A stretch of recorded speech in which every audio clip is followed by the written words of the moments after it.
Welcome to the Pat Mayo Experience Week 8 Rankings debate. Before we bring in Ciely and get to each position, I do want to let everyone know Sunday morning on the Draftkings Facebook page, Facebook Live, myself and Tim Undercust are going to be live from Gillette Stadium. Very poor use of Draftkings dollars, but we're going to be there doing the Pat Mayo Experience. Get your questions in. We're going to have some fun. If you're going to be around the Boston area and going to the game and you want to get there early for whatever reason, come by and heckle Andercust. It'll be hilarious. But don't forget, 10:30 a.m. Sunday morning, we'll be going over all the updated rankings, the injuries, and, typical nonsense. If you want to do like a mini cuss corner, you have to show up and bring your ideas to the stadium with you. But again, 10:30 a.m., DraftKings Facebook page, Facebook Live, Pat Mayo Experience from Gillette Stadium. Don't be afraid to give this episode a like, too. That really helps out in spreading the word around. And for this week, I've been talking about this contest that I'm running for a giveaway that I'm doing. And I am doing the giveaway. I just want to get a whole bunch of names in the pot. So give me your favorite sleeper this week at wide receiver. Wide receiver sleeper. Now, you can't... Listen, sleeper's tough because everyone's quantifiable. Like if I say like Deontay Thompson, I actually do think that Deontay Thompson's a sleeper, but he would be sort of like the qualifier. It can't be just like, oh, I think Kenny Stills is going to have a big week. Well, if Devontae Parker doesn't play, Kenny Stills should have a big week. Like that's kind of a thing. So your favorite wide receiver sleeper plus your DraftKings handle, and boom, don't be afraid again. Give the episode a like. That'll help go a long way to support the show. Let's bring in Jake Ciely from RotoExperts.com, Fantasy Sports Network, and the Fantasy Radio app. What is going on, man?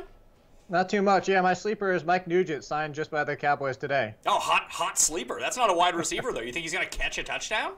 Yeah, that's why he's such a big sleeper. Listen, if I start Mike Nugent in my wide receiver spot and it pans out, I'm going to be giving you all the bucks.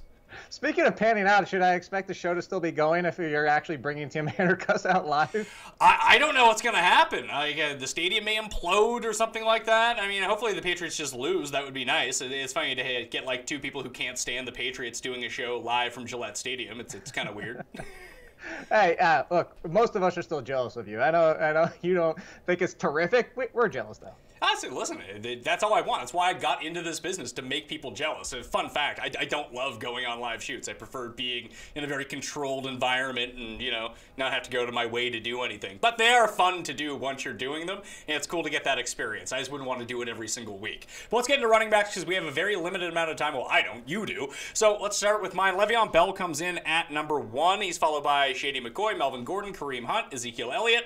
And then it's Devonta Freeman, Ajayi, Jordan Howard, Christian McCaffrey, Carlos Hyde. These are PPR rankings, by the way. And, with 6 teams on bye, it's kind of tough, man. Like, stuff got thin in a hurry at a lot of positions. And then, like I always say, I do my rankings without numbers next to them. I just put guys in a list, and then I sort them by numbers afterwards. Then you see the number next to a guy's name, and you're like, huh.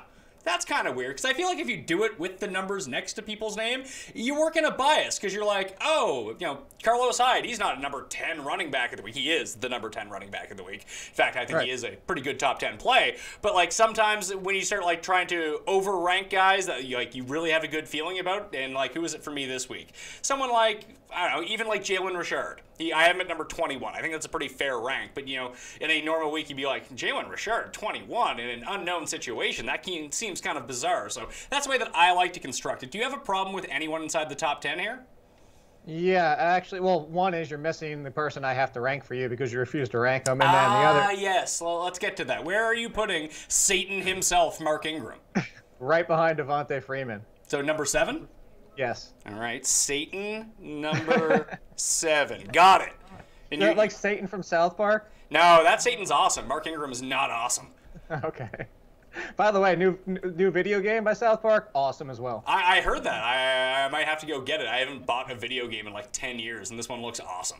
It is awesome. The only one I have a problem with is actually Ajayi, only because he's not scoring. Yes, I love his touches for consistency, but he's still not even getting to 100 yards. So I would actually – here's the thing. Is Carlos Hyde against the Eagles run defense up the middle is one of the best. But as we've seen last week, as we've seen with Christian McCaffrey, well, last night specifically, as we've seen the pass-catching running backs eat up this defense, it's where between the tackles that it doesn't do well. But Carlos Hyde's a good enough pass catcher that I'd rather play him over Jai getting 25 carries for 70 yards every week. Yeah, I mean, I understand that, but the one thing that I really broke this down to when it came to like sort of tiers of running backs for week 8, especially in this sort of week, is where's the volume coming from? And Jay is one of the few people I can pencil in for 20-plus carries. Now, like you said, that might not do him any good, but it could against the Ravens. They're worse against the run than they are against the pass, and maybe now that I got Williams back. That's the only problem. They do, but Matt Moore playing running back or playing quarterback for the Dolphins may mitigate some of the problems that the running game was having and be able to unleash Jay Ajayi. The problem with Carlos Hyde is, I like Carlos Hyde, and if he gets his 20 touches, he's probably going to be better than Jay Ajayi, but like I still have it in the back of my mind that there's going to be one of these weeks where it's like, oh, it's 12 carries for Carlos Hyde, and he plays half the snaps. Like that's just never going to happen to Jay Ajayi, so that's why I would stick with the Ajayi in this spot. And that's fair. And I think that it really comes down to you're starting these guys anyway. I can't see where you'd be able to 6 teams on a bye. How can you bench one of them? But maybe you got lucky somewhere. Maybe you drafted a Kareem Hunt, and I think that Hyde has the higher ceiling, and Jai much safer floor. Okay, let's get to the 11 to 20. Mixon, Jarek, Elvin Kamara, Chris Thompson, Doug Martin, Lamar Miller, C.J. Anderson, Duke Johnson, Amir Abdullah, and Buck Allen. Like I mentioned, this stuff gets thin real quick when you're dealing with injuries and 6 teams on bye. So the one that I really wanted to highlight here is Joe Mixon. I have him at number 11. Marvin Lewis has already come out and said that Jeremy Hill is going to start each half, so Mixon can learn from the sidelines. Like, that terrifies me, but the matchup is so enticing against the Colts. Like, if there's a game where Mixon's going to go off, this kind of has to be it, isn't it? It should be, and this should be one of those games where it doesn't even need to necessarily be Mixon getting 20-plus touches. As we've seen against the Colts so far this year, you could have 2 running backs with value. I mean, it could be Mixon and Bernard or Mixon and Hill. And, Mixon actually came out and was frustrated with that game. It's understandably so. He was terrific in the first half, and then they got to the second half and said, screw it. Let's stop using Mixon and A.J. Green. Let's just, be the most ass-backwards team ever.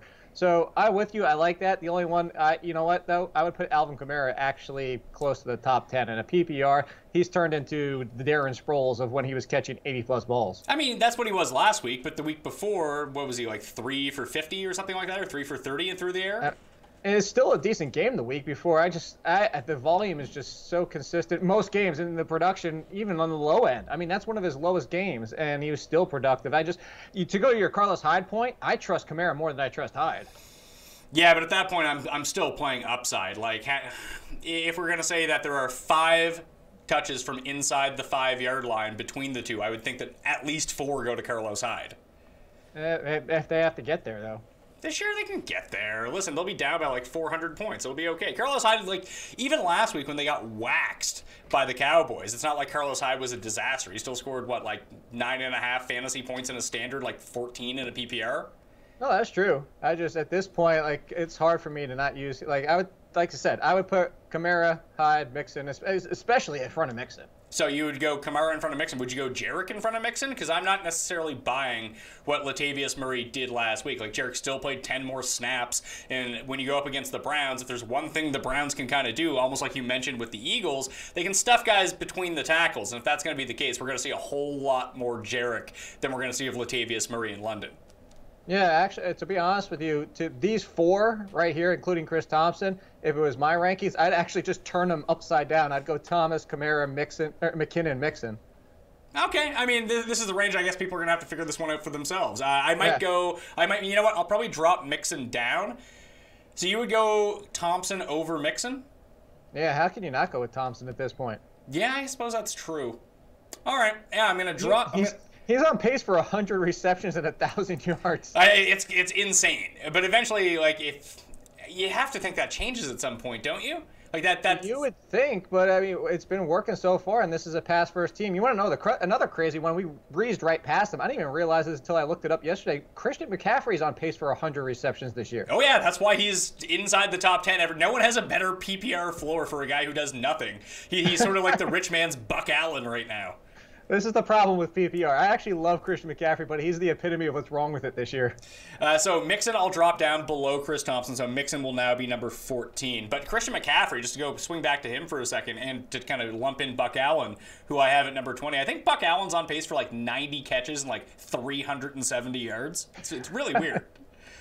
It's really sad, honestly. But I wrote it off my column this week. Like, if you play in a standard league, there's zero reason to even have Buck Allen on your roster. But in PPR leagues, like, he's a very serviceable low-end number 2. Which is just a crazy difference in format. And again, this is part of the reason that I hate it. But at the same time, everybody plays one or the other or plays a decent amount of both. You and I talk about this every single year, is that PPR generally gets overrated outside of a few specific type of players. And this is one of those examples of where this comes into play, like a theoretic. Yeah, even Theo Riddick this year has been a little bit better, but like the big outliers I've found so far at running back, McCaffrey and Buck Allen are the two. Like, Chris Thompson would be, but he's still getting a ton of yardage as well, so it doesn't really matter where you're playing him. He's just a good start. Yep. Okay, so I want to talk about number 16 and number 17, Lamar Miller and C.J. Anderson for a second. I don't love Lamar Miller's matchup, obviously, at Seattle. And, like, is C.J. Anderson bad now? Or is it, like, the matchups? Like, what's going on with this guy? Well, last week, here's the deal, is that the Chargers sold out to stop the run. And they just relied on Casey Hayward and Williams just doing their thing in the secondary when you basically only had one option in Demaryius Thomas. And it worked out well for them. If you watch the game, they sold out to stop the run. We'll double cover Demaryius Thomas half the time, and really Benny Fowler, who cares? And actually, Benny Fowler did pretty much nothing until the fourth quarter, and it worked effectively. I still think C.J. Anderson's better than what we saw last week. I do think that we're looking at a concern going forward, honestly, because Jamal Charles is already in the mix, and Devontae Booker's now starting to steal some touches. So where C.J. Anderson was in that 15 to 20 touch game, now he's falling into that 12 to 16, 17, and it caps him off a little bit, but I think that's a fair spot. I still think he's better than what we saw last week. Yeah, he's probably better than that, but I think you hit on the biggest thing that I'm concerned about when it comes to him. It's that three-headed backfield with Charles and Booker, and like, it's not that those guys are in any danger of taking his starting job anytime soon, but they're really just axing out his bottom line, which, if we're playing for upside in this situation, I know you can make a similar case to Mixon, but Mixon just has a better matchup. He's more involved in the passing game, and you do hope that when you look at all three of the running backs on the Bengals, Mixon just seems talent-wise by far the best. I don't even know with C.J. Anderson. Like, Jamal Charles could be as good as he is. I have no clue. It's very true. Yeah, Mixon by far is the best running back for the Bengals. Hell, Devontae Booker might be the best one for the Broncos, although they didn't look that good last year. All right, so let's go. Do you have a problem with Amir Abdullah at number 19? No, not really. The biggest problem I have with Mayo Abdullah is that he disappears because they pull him off the field once they get inside the 10. Yeah, so it's going to be some Zach Zenner time. Ugh. I actually have to. Washington. Is Dwayne Washington back? He was dealing with a quad injury for the longest time. No, that was just my point. Is like, he gets yanked for everybody. Like, it just makes no sense. I just feel like against the Steelers, I think it's going to be a lower scoring game. We saw Detroit try to establish the run. Pittsburgh can attack the quarterback a lot, so unless the Steelers get up by a bunch, I would assume that the Lions try to rely on the ground game more than they normally would in this spot.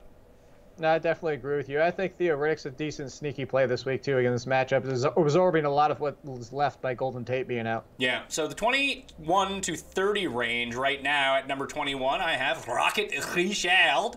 He's number 21, followed by Tevin Coleman, Matt Forte, John Lewis, Wendell Smallwood, Theo Riddick, James White, Latavius Murray, Rob Kelly, and LeGarrette Blount.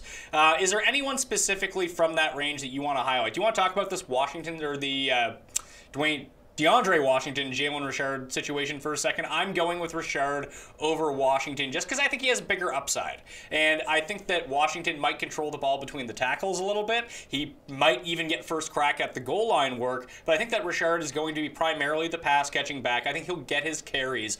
And just if one of them breaks a 75-yard touchdown, I'm guessing it's going to be Richard. Like, the guy has wheels for days. And, the Raiders are underdogs in this game. What people want to believe about the Raiders and believe about the Bills, they are 3-point dogs. You would expect they're going to be passing a little bit. And there's always the outside situation that Jameis Alawaluigi comes in and steals DeAndre Washington's touchdown anyway. So it's not like there's no concerns with him. Just give me the upside guy if I have to play one. All right, I'm going to condense everything you said down real quickly and just say, picture the Vikings. That's what it is. So Washington is Murray, and then McKinnon is Jalen Richard. And that's why I'm actually in a PPR. I'm with you, Richard. I think it's a lot closer in non-PPR, but I think that's the best way to look at it. That's where the upside is just picture those two running backs, that type of situation, and that's what you have with the Raiders. Were you encouraged by Wendell Smallwood from what you saw on Monday night? Yeah, I was, just because he's healthy, and I think the fact is, again, he fills the Darren Sproles role and then can even do a little bit more between the tackles. LeGarrette Blount's not going to completely go away like he did in week 2, But that being said, he went through that game, came out healthy, looked explosive as he has been, so I think he's going to be in the mix. But it's going to be a frustrating situation because it's him and LeGarrette Blount, and then if he doesn't get his touchdown from outside the 10-yard line, he's not the one that they're going to bring in to start pounding it in, so it's going to be LeGarrette Blount at that point. I mean, they might. I mean, we saw that. I think it was against the Chargers a few weeks ago, the last time that Wendell Smallwood was healthy, that they brought in Blount near the goal line, just didn't work, and they were like, hey, let's give Smallwood a shot, and boom, He's in the end zone. So maybe he does. Maybe. But the first choice was still Blount. That's my concern. Sure, but maybe it happens again, and maybe he starts getting worked back into the... I think if there's an Eagles running back to own, it's Smallwood. And if there's one to start this week, it's probably still Smallwood. Yes, I would agree with you there. The only person that I have a problem with in this area is Matt Forte. He's playing over 50% of the snaps, and all three of them are healthy. Like, Atlanta's no good. You just said it. All three of them are healthy. This should be a game if we're projecting game script, and they're going to be down and passing more. And I know that this team is insistent on using him even in the passing game. And they have been. They've been using him more than Bilal Powell in the passing game. I know, which doesn't make sense, but he's also been less effective. I would have him a little bit lower, have Bilal Powell a little bit higher. It just until the snaps switch back the other way, I'm gonna keep Forte where I have him. It just seems like they want. I don't know why they want to use him, but they are using him. Maybe he's like buddies with Josh McCown or something. He's like, hey, if you want me to play and you don't have to play Hackenberg, then you got to keep Matt Forte in the game for me. Maybe, I don't know. They have a deal with AARP. They're trying to keep the age up. I don't know. Hey, they're pals from their Chicago days. Well, yeah. Hey, good point. I didn't think about that. And if people don't believe in revenge narratives, just look at Josh McCown's season. He has a revenge game against everyone. That's why he's having 16 weeks. Yeah, he's having a great year. So this is sort of the area where you're dealing with a lot of split situations, maybe even some backups. Like I have Tevin Coleman at number 22. Just solely based on the fact that he's good. I don't know how they're going to use him, but the matchup against the Jets is pretty solid. But if he ended up with like 40 yards, I wouldn't be super stunned either. But you could say that about almost everyone in this range, which makes it kind of a terrifying week. It does, but I gotta tell you, for like these people in this range, I forget. Did you mention him or not? James White. James White, I have at number 27. Okay, I couldn't remember because the Mark Ingram threw it off. I didn't know how deep we got here. I was like, that's the one I actually feel better about than most of these people in the range. Like, if I had James White, I'd put him right behind Tevin Coleman too. What you just brought up, just because I hate the Patriots running backs. Everybody knows that. Everybody knows I complain about them every single year, and I joke to people who want to draft them. But that being said, the guy's been remarkably consistent in PPR. He's got double-digit points, I think, in all but one game, or like two games, but I think the one game was like 9.7 or something like that. James White is the only one you can trust, and I think that he's in that RB2 conversation. So you would play him over Dion Lewis, who's starting to get like red zone work? I would still, just because look, Rex Burkhead was back in limited fashion last week, and it's Bill Belichick. They wanted to use Rex Burkhead at the beginning of the year, and honestly, would it surprise any of us if all of a sudden it was like a Mike Gillislee 2-touchdown game just because?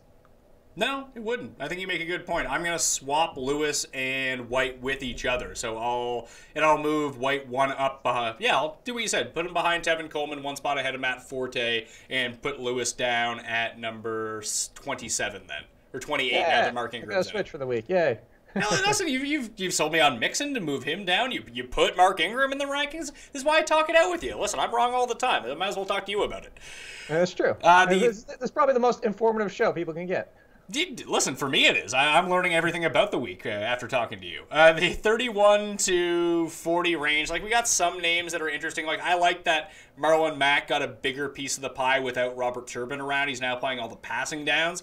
This is just not a situation where I think you want to attack the Bengals defense. If he's going to get his points, I feel like they're going to be through the receiving game this week.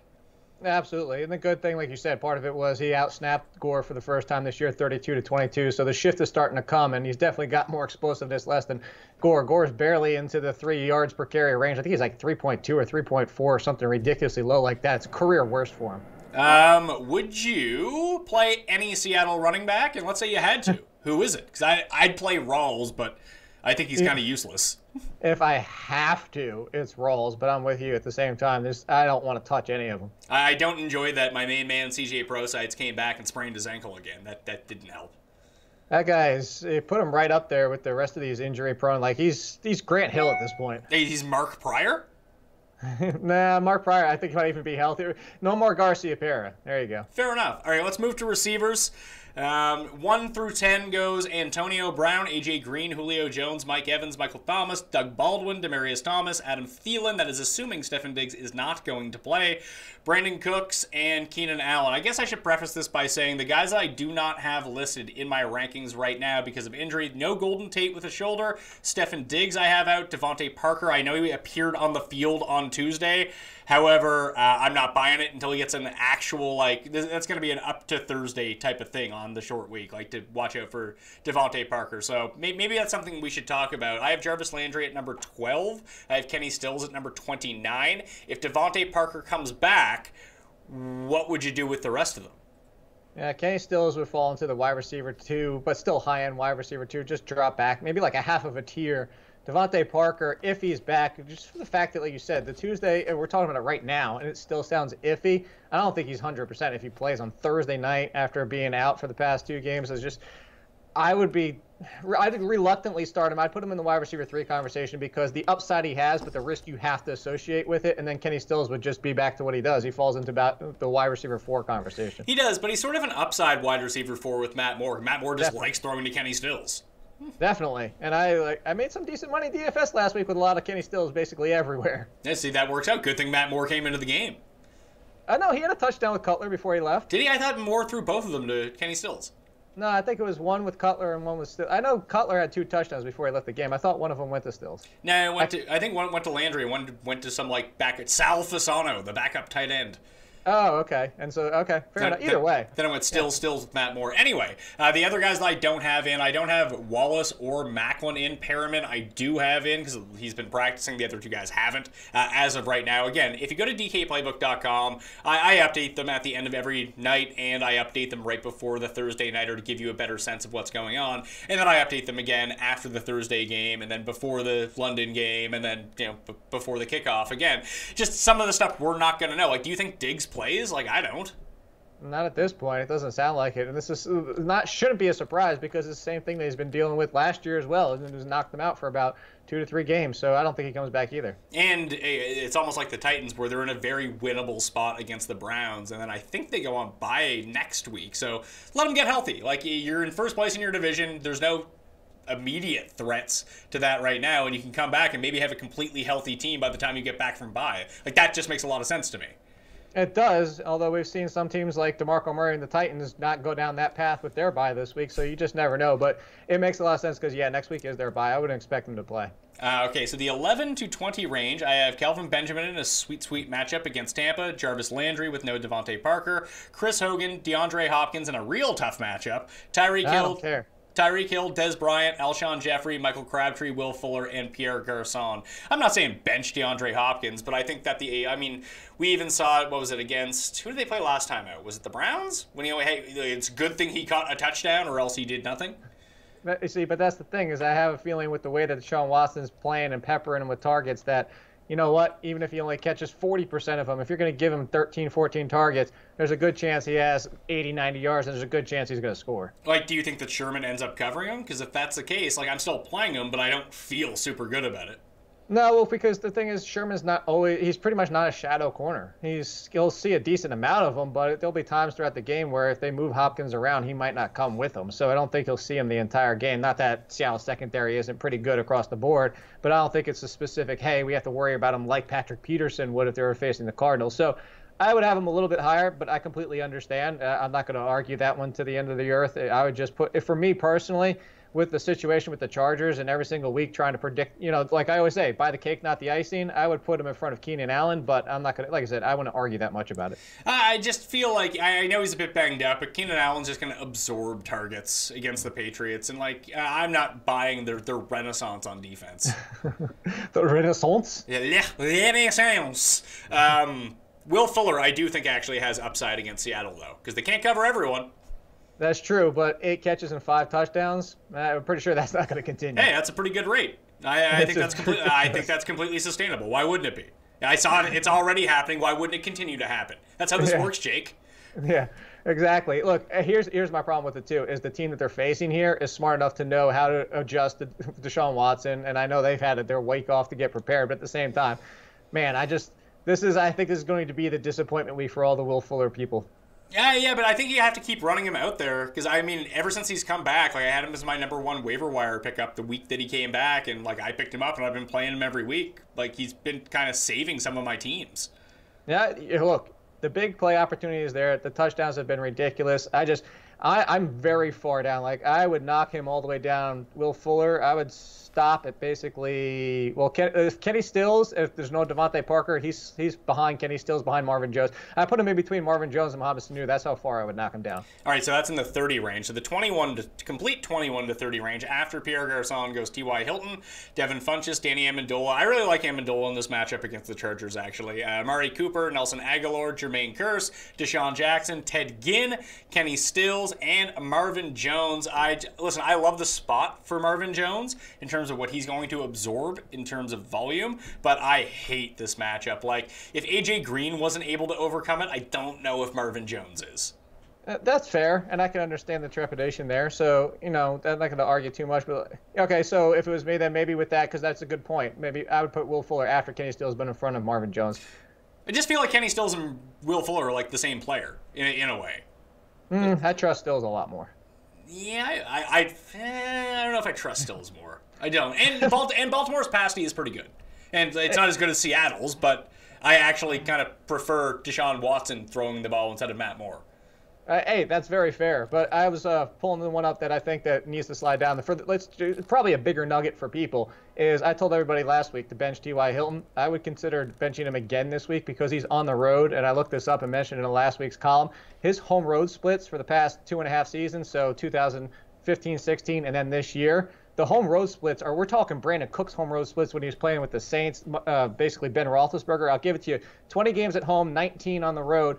17.4 PPR at home, 11.6 on the road. He averages 8 touchdowns over a full season at home, just 2 on the road. I think this is going to be another disappointing week, and I'd have him further down. All right, so let's try to re-rank T.Y. Hilton, because I did not know that. So, now that I do, I need to adjust a little bit. Would you go Amari Cooper or T.Y. Hilton? I would go Cooper. Would you go Nelson Aguilar or T.Y. Hilton? It pains me to say it, but I would go Nelson Aguilar. Okay, would you go Ted Ginn or T.Y. Hilton? That's kind of my cutoff point right there. So drop him down from like 21 to, because I'd still play him over Marvin Jones. Maybe put him behind Ken. I really like Kenny Stills. You apparently love him. Well, he won you all the money. Of course you love Kenny Stills. I can't go away from him now. See, that's the difference. So I'd play Stills over Ginn, but then I would play Hilton over Ginn. So it'd basically be Stills, Hilton, Ginn for me. All right, so we're kind of in an in-between point here because I do like Hilton a little bit more than both those guys. How about Jermaine Kearse or T.Y. Hilton? Ooh. Kearse is good, man. He is, and he's facing Atlanta at home. And Josh McCown has basically been a really good fantasy quarterback this year. You know what? I can see a coin flip with that one. So would you take the potential touchdown upside, the more consistent touchdown baseline that Jermaine Kearse has shown so far this year, or the upside that T.Y. Hilton does have that just takes one play and he's won you a week? That's where I think it comes down to your team makeup, similar to the J.J. conversation we had. So I think that's where if you want to put him in front of Kearse, no problem. If you want to put him behind Kearse, no problem. All right, well, who has a better chance of catching a 60-yard touchdown? Deshaun Jackson? T.Y. Hilton? T.Y. Hilton or Deshaun Jackson? Still T.Y. Hilton. All right, so I'll put T.Y. Hilton one spot ahead of Deshaun Jackson, and I will put him one spot behind Jermaine Kearse. That drops him down to number 26. Who would have thought we'd be playing Nelson Aguilar over T.Y. Hilton? Listen, man, I can't deny Aguilar anymore. The guy learned how to catch. What do you want me to do? It's not he just learned how to catch. It's just who knew, like, this basically put him into the slot, and it fixes everything. Yeah, sometimes this happens. 31 to 40, I go Mohamed Sanu, Benny Fowler, Deontay Thompson, Robbie Anderson, Josh Doxson, Terrell Williams, Marquise Goodwin, Chris Moore, Cole Beasley, and Jamison Crowder. The matchup for the Skins is awesome, and clearly I have Doxson and Crowder inside my top 40. I have Pryor at number 43 right now. Like, I don't know. After watching the game last night, man, I don't know what to make of that situation. I saw people go freaking out on Twitter being like, I told you about Josh Doxson. I mean, the guy had 3 catches for 30 yards. I get it that he was playing more, but let's pump the brakes a little bit. So a couple of things. You know how I feel about Josh Doxson. So I love him. I had him as number 1 on my talent. But there's a couple things that I brought up when we talked about this during the football frenzy this morning. And I said, Two things. One is Terrell Pryor just obviously isn't a fit for this offense, and it's something that we should have paid a little bit more attention to. He's allowed to freelance when he was with the Browns. Just go, you use your athleticism, and get open, do whatever the hell you want. We're throwing you the ball. You go to Washington, which is a timing, precision-based offense. Kirk Cousins, that's why he has a high accuracy completion percentage, is because he's looking for you to be in your spot when you're supposed to be there and break away from coverage. And Terrell Pryor is still learning the position and not able to do that. That's why it's not working.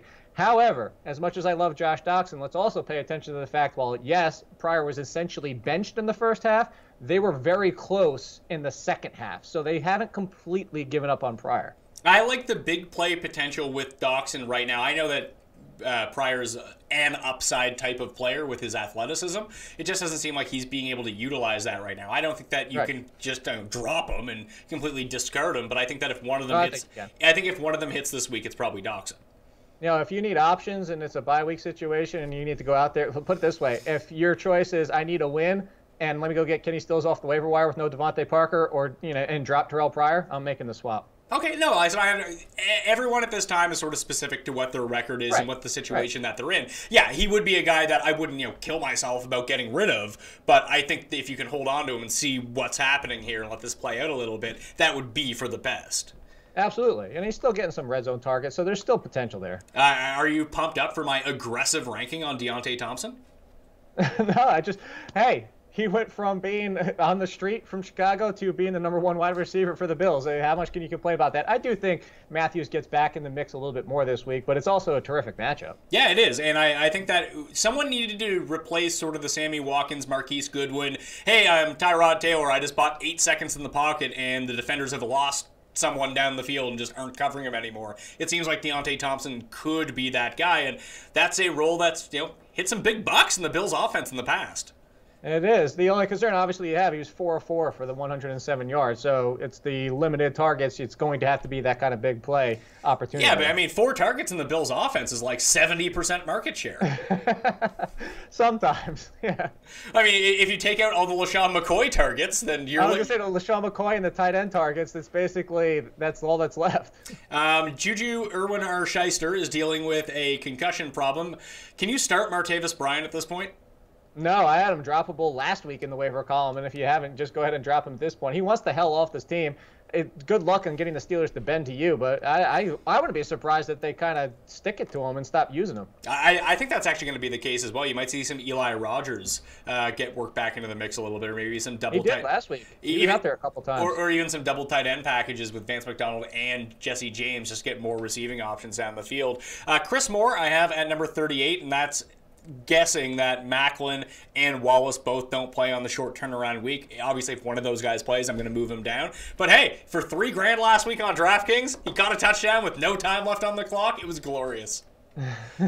That was huge. And look, they have to have somebody to throw the ball to, and Michael Campanaro is just kind of So I'm with you. If they're both out, Chris Moore would be the one, if anybody, on that team. Yeah, he has 15 targets the last 2 weeks, like 7 and 8. It's not like he had 14 in one game then one. It's been consistent. This is a guy that is I don't know what the actual ownership percentage is on him, but I'm going to guess it's 0.1%.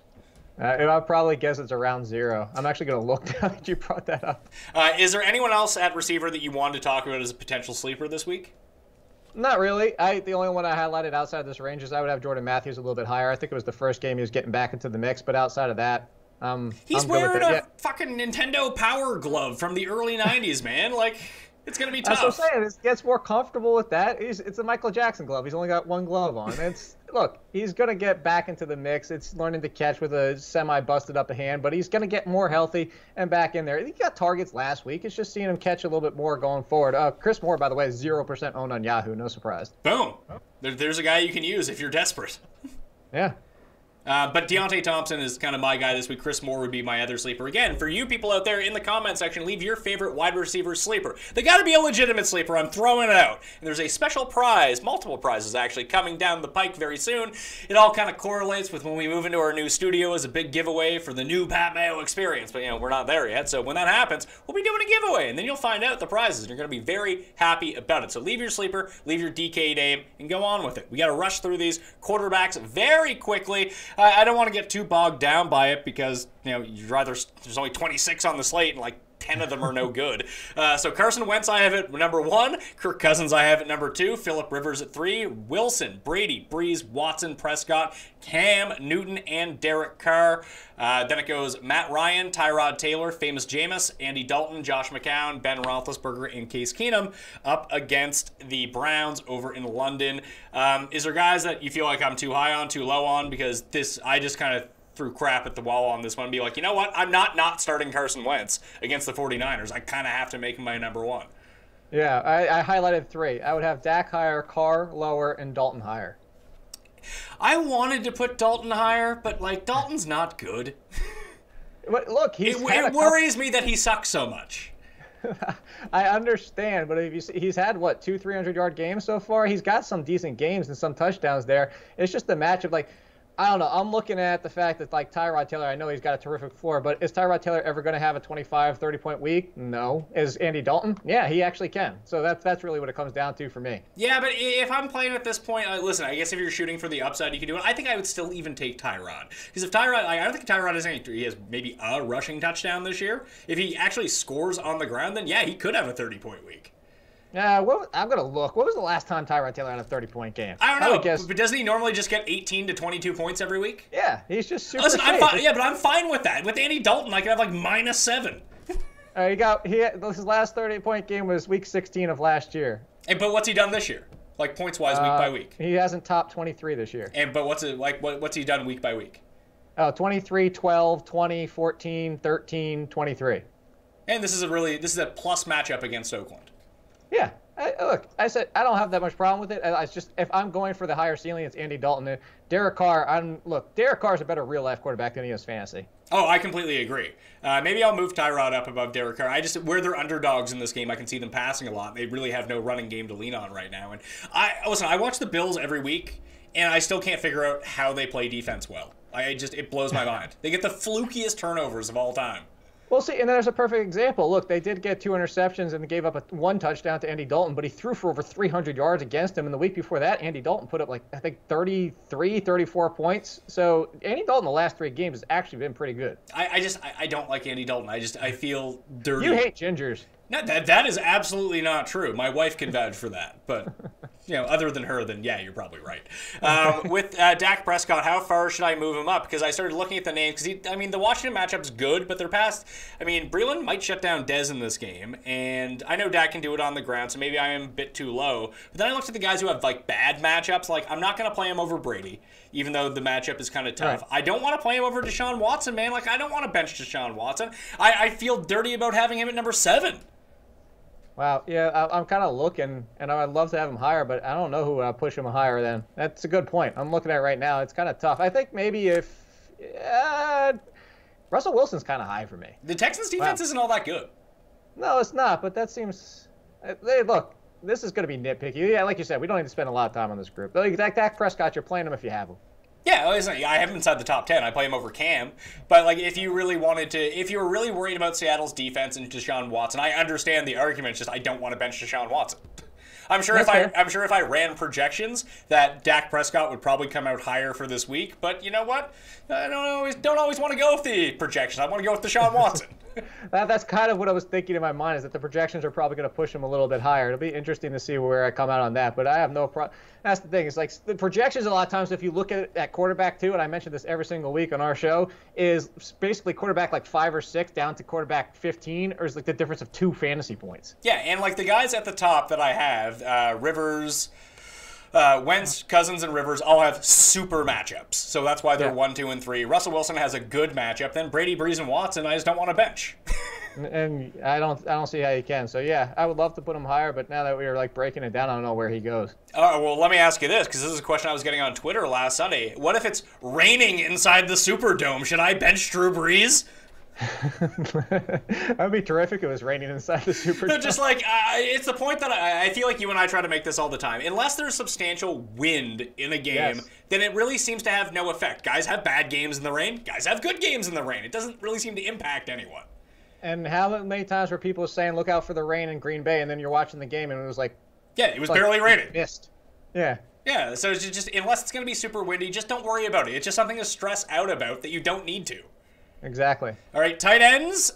Did you know that all season long I have been ranking Daniel Fells in my tight end rankings until it was pointed out to me that Daniel Fells doesn't play in the NFL. Darren Fells does. I thought they were all the same guy.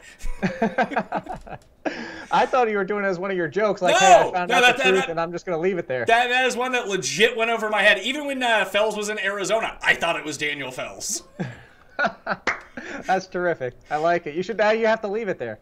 No, I already changed it. Anyway, number 1 in the rankings, Zach Ertz, then Gronk. Ertz is overtaking Gronk, man, just as a consistent force every single week. I trust Zach Ertz. Not to say that I don't trust Gronk, but Ertz has just been the man every single week. So Ertz, Gronk, Kelsey, Hunter Henry in a super matchup, and he's been great lately. And the best matchup of the week goes to Kyle Rudolph. He's number 5. ASJ, Jimmy Graham, Jason Witten, Jordan Reed, Cameron Brate. Should I have Jordan Reed higher after his performance Monday night?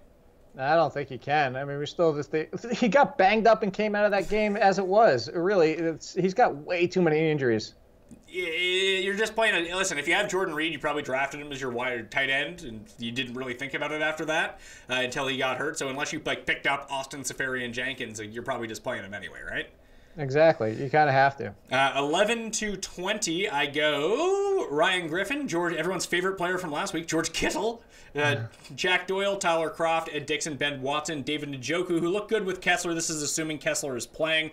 O.J. Howard, Nick O'Leary, and Darren Fells. I'm not really buying that O.J. Howard is not the backup tight end still. No, I'm not either. And actually, out of this entire group, I think O.J. Howard, look, that was the one game off. Jack Doyle will be higher for me, especially in PPR, because I actually wrote this up too, is that during his last 3 games, so the last 4 weeks for everybody, whether it's 3 or 4 games, he's averaging 6 receptions per game. The only people with more than that are Landry, Antonio Brown, Christian McCaffrey, and James White. The end. So that's it. Those are the only guys averaging more receptions per game. The problem is he has not, in his past 2, I think he has 15 targets his past 2 games. I think that's what it is. He doesn't have over 50 yards in either game. He's essentially... It's PPR. Yeah, I get that, but right now he's 10% better Ben Watson.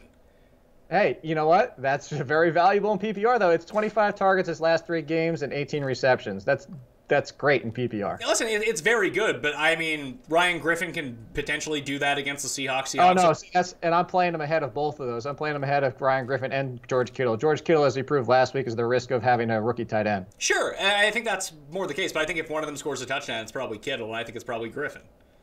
Yeah, Brissett loves him. Doyle does. Yeah, but Brissett doesn't throw for touchdowns. Hey, he has one. He has one in that range. Oh, he's great. Yeah, he's just terrific. Yeah, listen, as a floor, I think it's good. That's why I have him at number 13. But once you take out basically, I mean, if we're gonna nitpick Jay Ajayi for not being able to score, and that's why you're gonna bump him down at running back, I think if you're gonna take a tight end and basically be like, he's probably not gonna get a touchdown, then that's really problematic at tight end. Yeah, that's fair. And to speak to the tight end, with touchdowns, O.J. Howard jumped all the way from 20-something inside the top 10 with 2 touchdowns. Yeah, listen, maybe this week he gets covered, and then he doesn't have wide open touchdowns anymore. Yeah, that's fair. All right, let's close this with DST, because I know you got a roll, Jake. I go Minnesota at number 1, then the Steelers, Eagles, Bengals, New Orleans Saints, Chiefs, Seahawks, Denver, the LA Chargers, and then Miami Dolphins on the short week Thursday night going up against Joe Flacco, who loves getting sacked. Cincinnati, I think, is my biggest streamer this week. I've seen Philly available in a lot of spots, so just go pick them up and use them every week. They're fine, but I think Cincinnati is your streaming play this week. They're your cheap DK defense. They have a great pass rush. The Colts have a terrible offensive line. This just sets up really well. Yeah, I don't disagree with you. I think that those are all inside my top 10 as well. And the Chargers. People aren't going to play the Chargers because they're playing Tom Brady, but Tom Brady's been on his ass whenever there's pressure coming his way. If there's one thing the Chargers do, they can bring the heat. They might give up 24 points. They might get 6 sacks in this game. That's fair. That's true. It's one of those things where you really don't want to do it, but I think you can leap on it. You could. It just is that boom or bust of oh my God, they gave up 40 points. But even if you give up 40 points, as long as you generate some sacks and get a pick along with it, it's not the end of the world at defense. You're right. It's just, like I said, it's just big risk, big reward. Sure. I like them as a top 10 play here. I think they can attack any other defense that you want to talk about. No. All right. Jake Ciely. Follow him at AllInKid on Twitter, and he has to run because you need to go where, Jake? to On Target, 4 to 6, the award-winning On Target on the Fantasy Sports Radio Network. All right, well, I will let you go. Everyone go check that out. You can download the Fantasy app, the Fantasy Radio app. Sorry, check Jake out on the Fantasy Sports Network and all of his rankings up on rotoexperts.com. You can follow me at ThePME on Twitter. All my updated rankings will be on the DKPlaybook.com, and you can follow my Facebook page for a running list of all the content, plus the live show, Sunday morning, 10:30, DraftKings Facebook page, me, Andrew Cust, going through the entire week, taking your questions. It's going to be a lot of fun. Don't forget to give the show a like. I'm Pat Mayo. Good luck this week. I'll see you next time.